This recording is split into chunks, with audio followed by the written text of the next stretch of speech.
Yeah, hi, good morning everyone. It's me again. So hopefully you still remember who I am. My name is Kheng, and I'll be introducing some of my guests. So over here we have Janet, and Janet is all my by the way, all these are my GovTech colleagues, and Janet is with MHA.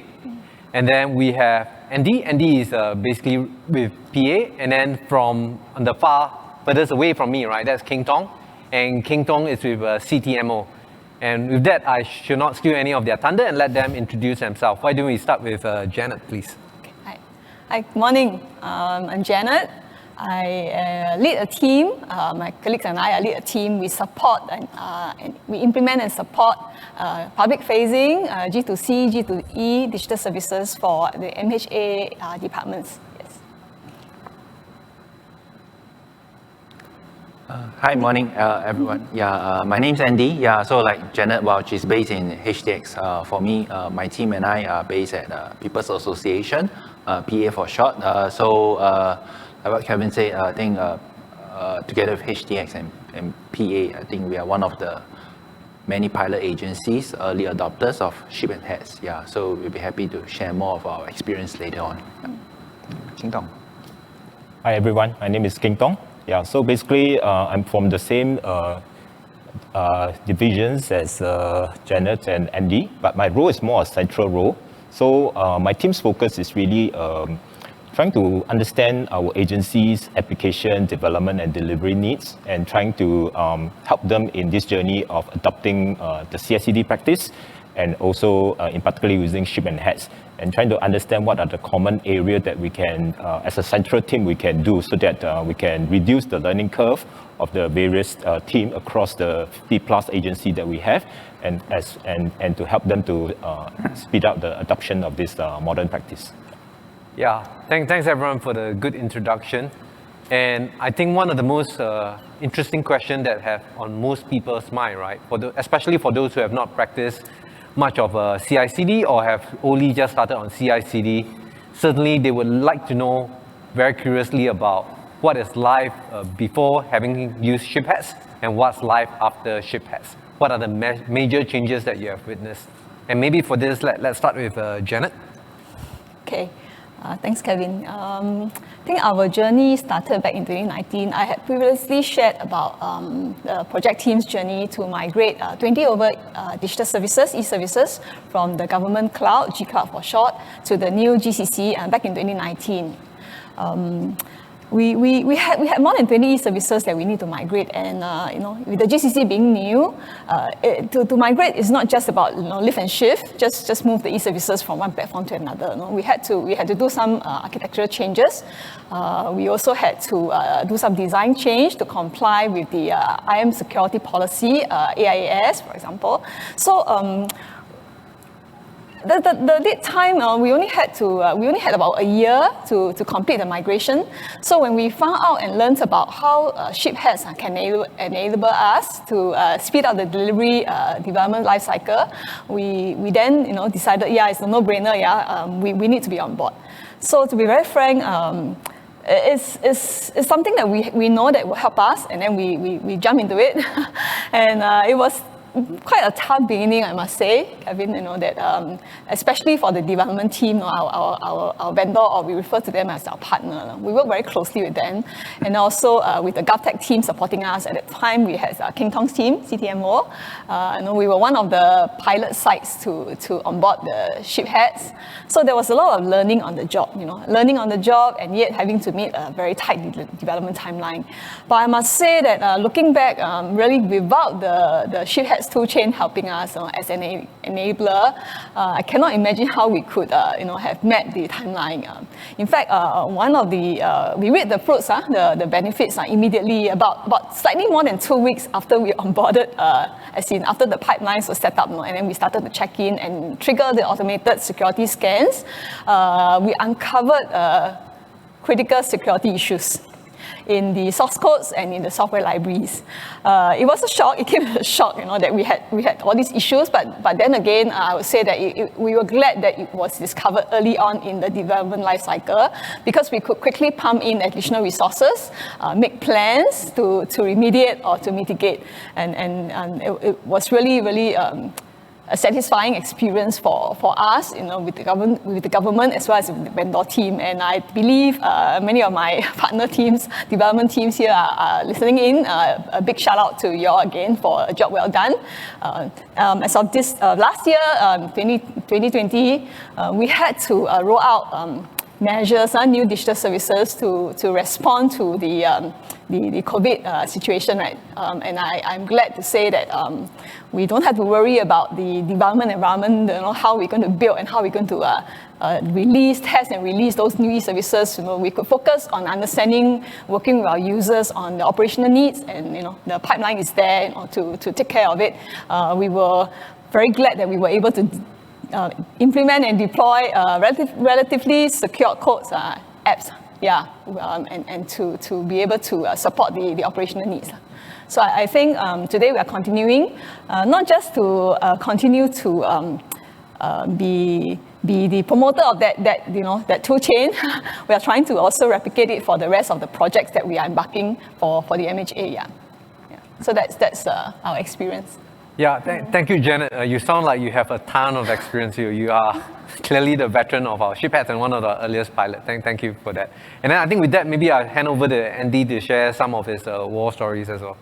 Hi, thanks, Kevin. Disclaimer, I'm not veteran of SHIP-HATS like Janet.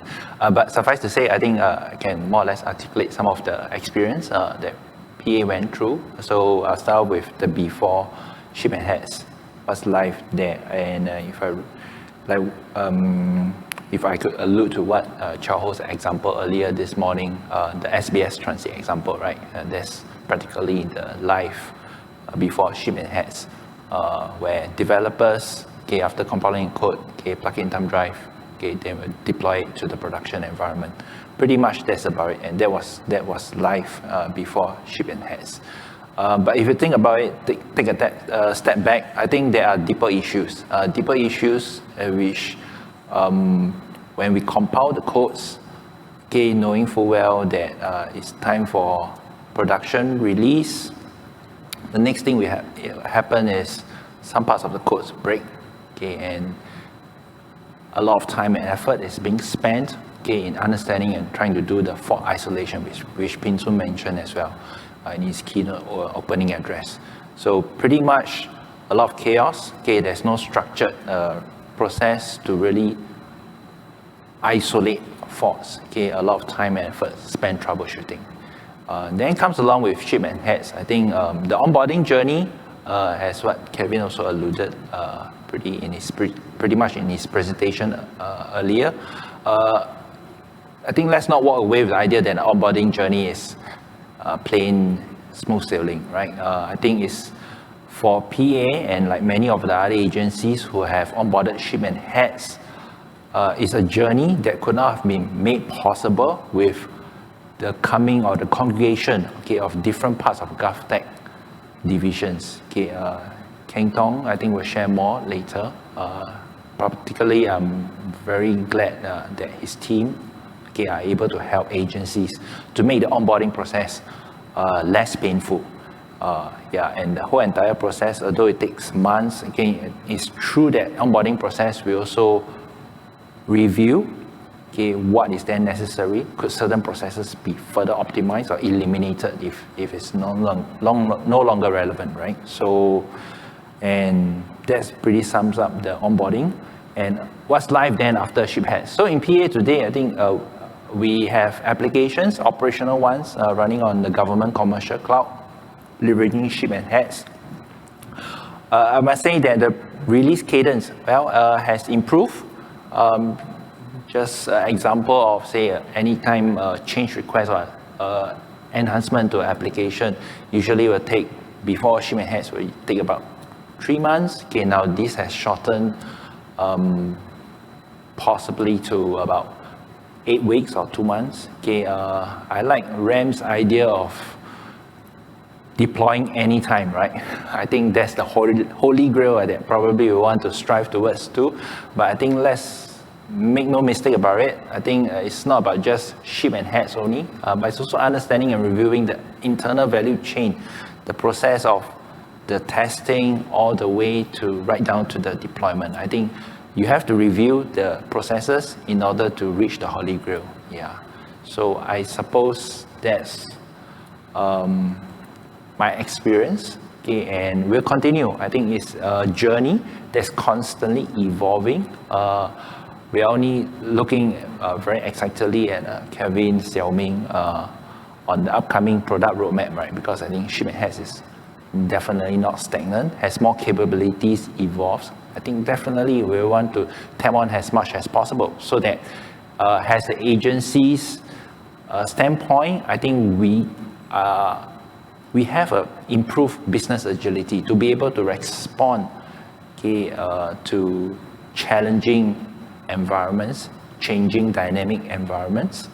And from the code-wise, which is the asset, that's what Kevin mentioned, I think we have the assurance to be able to sleep well at night, that the code that we deploy are resilient, unit fully tested, compliant, and it doesn't break. Yeah, so I think that sums up pretty my experience. Yeah. Yeah, and Andy, thanks for sharing your experience, and thanks for your fervor and interest in trying to aspire towards that Holy Grail. I'm sure as we work more closely together, we will get closer and closer to reaching that Holy Grail. And then I think with that, maybe I'll let King Thong share about some of his experience as well. His experience will be a bit more unique because he needs to deal with multiple different agencies. And I'm sure he will have a few memorable experience that he could share. Over to you, King Thong.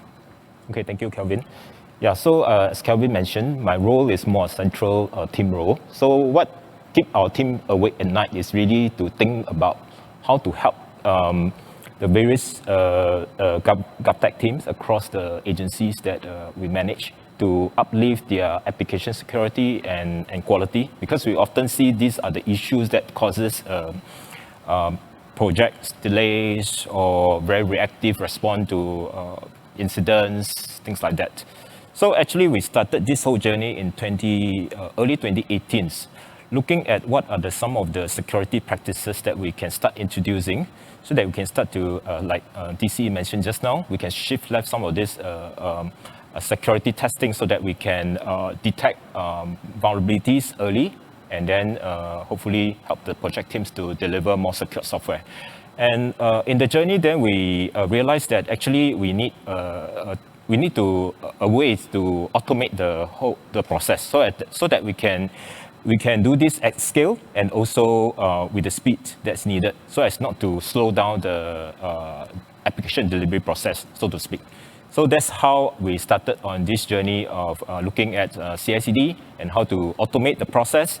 And along the way, we also picked up some other additional practices, like how to also help people to automate their testing, right? And also, there's also another team, another colleague of mine, they are looking into like infra as code, how to automate the deployments. So that's how the central team within services group was formed to really look at the so-called the practices, the CI/CD practices, of course, working alongside the SHIP-HATS team to leverage on the central tool chains that we have built to quickly enable the project teams to embark on this journey. Now, come 2019, that's where many agencies also started this journey of migrating their many of the systems to the cloud, GCC in particular. So we kind of like went on this bandwagon to also partners our agency team, like Janet's team in particular and this team, to look at how can we ride on this cloud migration and replatform exercise to concurrently also put this CI/CD practice or modern app delivery practice in place, so that moving forward it would be things can move a bit more faster, and we have greater assurance that quality and security are being taken care of before the application is being deployed to the cloud. And we all know that with cloud, the risk posture, the security application is exposed to a higher, greater risk. And this kind of like position ourselves in a better position to take charge of the quality and the security of the system that we deliver. And how we go about doing this is, again, we as I just now mentioned, trying to come out with some reusable or common solutions. And we kind of cover the last mile to trying to help the project teams to quickly adopt the practice. So we start coming up with like templatized CI/CD solution based on the common application profile that we are seeing. For example, in 2019, we see that quite a number of systems moving to the cloud are the Java, the .NET, or the JavaScript, Node.js sort. So our team basically trying to put up like a standardized CI/CD pipeline that project teams can quickly basically take and reuse by cloning our pipeline. And by doing so, we bake in the necessary security testing so that we have some assurance that the practices are being adopted. So that's the whole journey that we started. But I must also say that this is a continuous process because just getting the project code check-in, build, and release this just one part. There will be continuous effort to look at what are some of the area that's still done in a manual fashions and where additional automation or tools can be applied to improve the whole quality and security or the release cadence, as mentioned also earlier on. So this is a continuous journey that we are in it together with the agency teams to see how to put this practice into reality. Yeah, thank you, Kheng Thong. I really like your focus on security, speed, and the service to the various agencies. And I've noticed actually we are really passionate about SHIP-HATS as the CI/CD practice, and we have actually taken quite a lot of time answering the first question. And maybe we can pick up the pace a little bit and maybe shorten some of our answers just to make sure that we can carry more points across. And maybe the next question I really have in my mind, right, is that just now you talk about all the long journey. Can you speak about one of the main challenges you have faced and how do you overcome that? And maybe for that, this time around, let me invite Andy to start first. Okay, yeah, thanks, Kevin. So I'll try to keep it short and succinct. Essentially, the challenge, I think, just three things lah. It's about people, right? So as a developer, I think you owe it to yourself.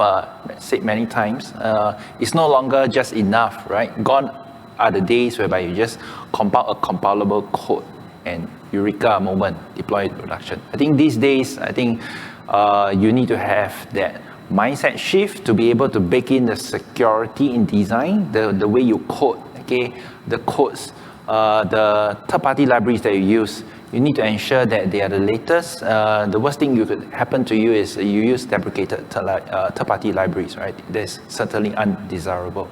And from an industry partner perspective, I think that's where, as we all know, I think the talent sector is booming. There's definitely a talent crunch. I think with CI/CD, I think this could well be one of the enablers, okay, to unlock resource capacities to be able to raise the line of innovation, as what Ping Sun alluded earlier, okay, to be able to focus on the real thing, okay, then leave all the underlying hygiene stuff of checking, automated scanning, leave it to the tool to handle. And this is where I think as an industry partner, we really look forward, okay, from a government agency's perspective, to work with well-minded partners, okay, who are in this journey with us. And not forgetting the CIOs who are also listening out there right now, government representatives. I think it's a community, right? And it's this community that we have to learn from each other and grow from there.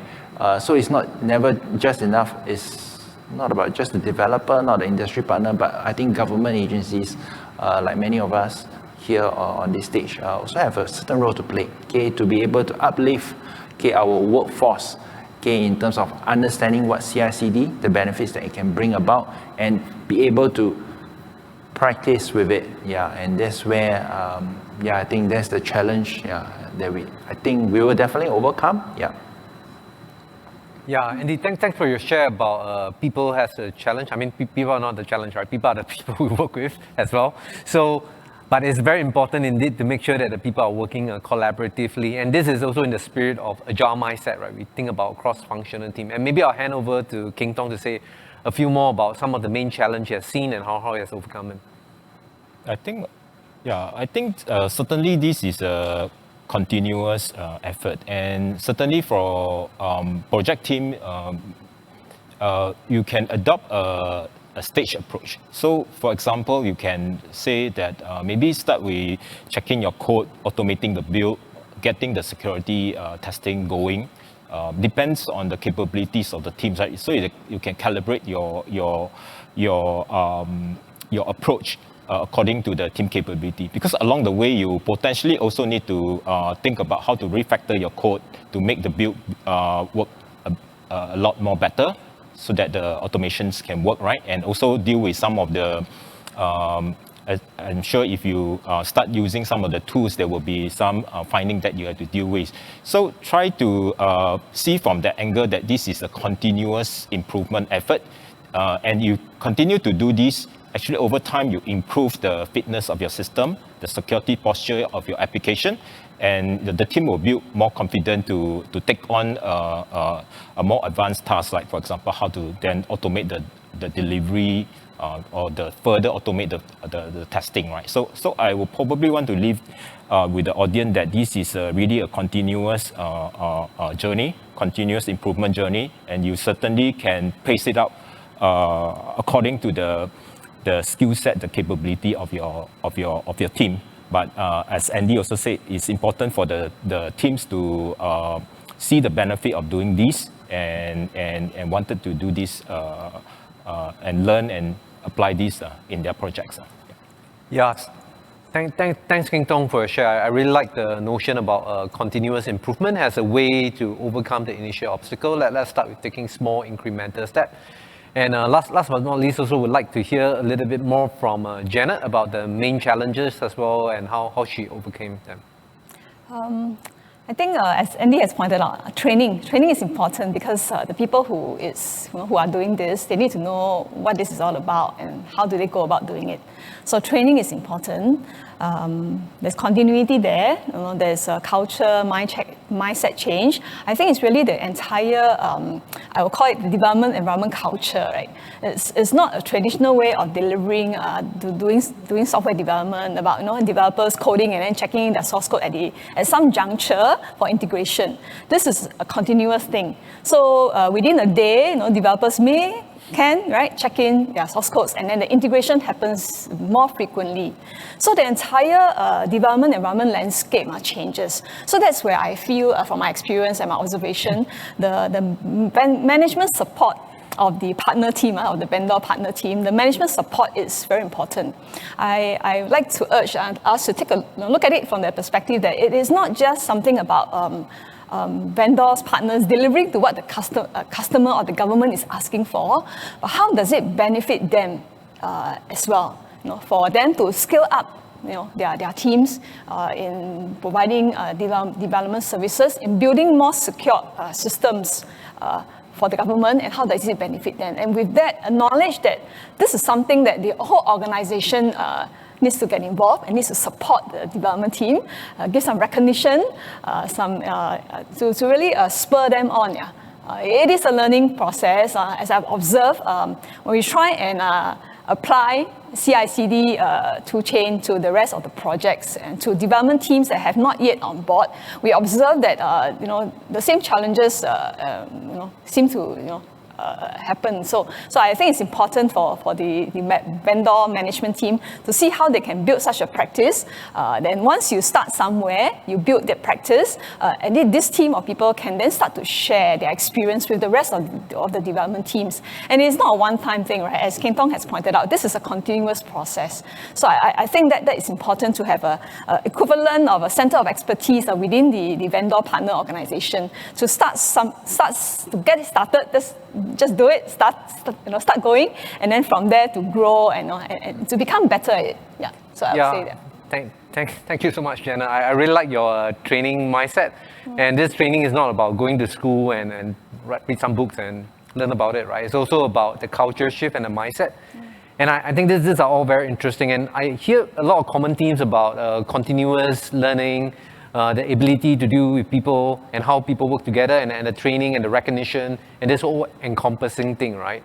And maybe we should just talk about people a little bit, right, more. So what kind of things have you witnessed in your experience in adopting SHIP-HATS and CI/CD? How has your team grown and matured over this period of time? And maybe for this one, let's start with Kheng Thong first. Okay, yeah. So, like I mentioned just now, our team started by looking at more basic fundamental things to building blocks, like the templatized CI/CD solution, so the project team can quickly clone and can move on to the adoption of the CI/CD. So while that piece of work will continue, because there are definitely many different types of application out there, and we can provide different templates for different projects needs.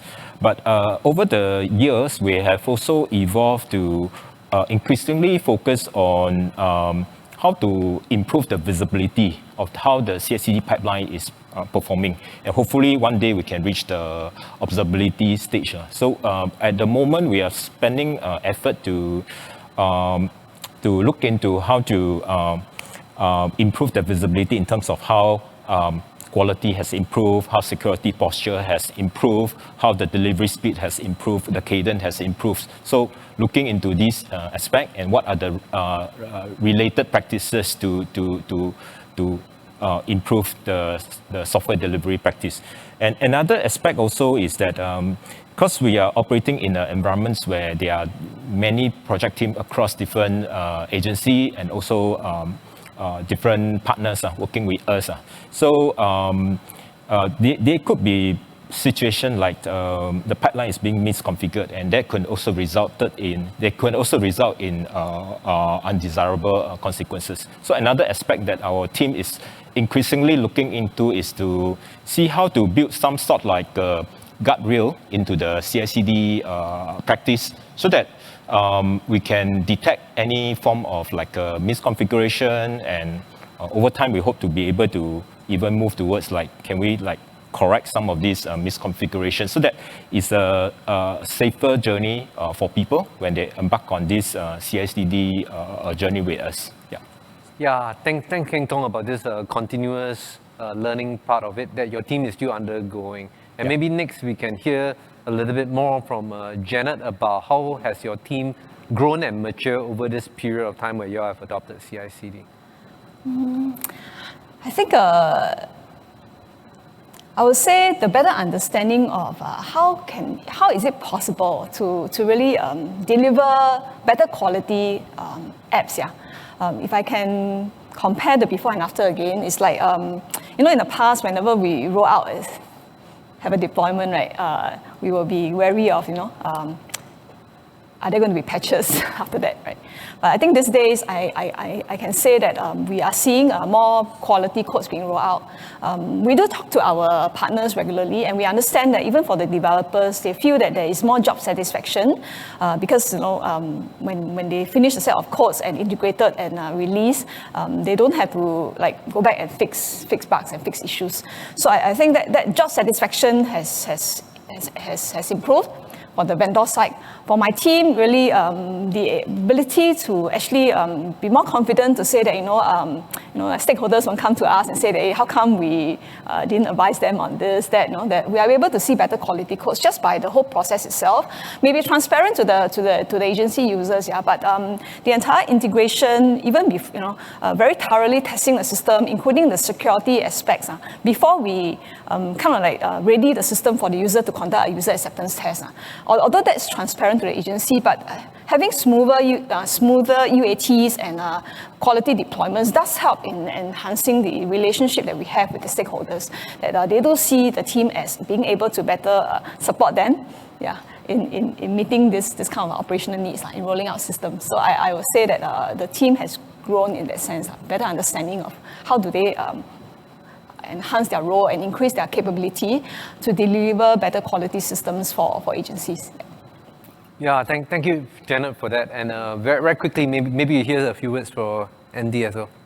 Yeah, so I think for me and my team, I suppose it's really still a journey that is still evolving, that we are still learning. I wouldn't profess to say that we have grown, we have matured. Right now, we are experts in CI/CD, knowing the full capabilities of SHIP-HATS. But really, I think the product is not stagnant. I think there are many exciting capabilities as I've shared earlier that we are looking forward. Okay, and this need this passion, okay, to be able to continuously look out for new ways of optimizing the way we code in this whole entire software engineering committee. I think that has to come from everyone within this whole entire committee. And let's not be complacent in saying that, hey, this is one checklist that, well, I've done it, that's it. I think eat humble pie, let's be models, and think learn from the experts out there. Yeah. So again, that's at least from my experience and how the team has evolved and grown over time. Yeah, thank you, Andy. And in fact, with that, we have actually come to the end. Time flies when you're having a good time. And I hope all of you have been enjoying the morning keynote as well as the fireside chat. As you can tell, we have been very open on this chat, and this literally goes to the ground of the practitioner that have been practicing this over a period of time. And if you all have any question or you are really good friends with Kheng, Thong, Janet, Andy, please reach out to them. And if you want to be my good friend also, please feel reach out to me. Thank you.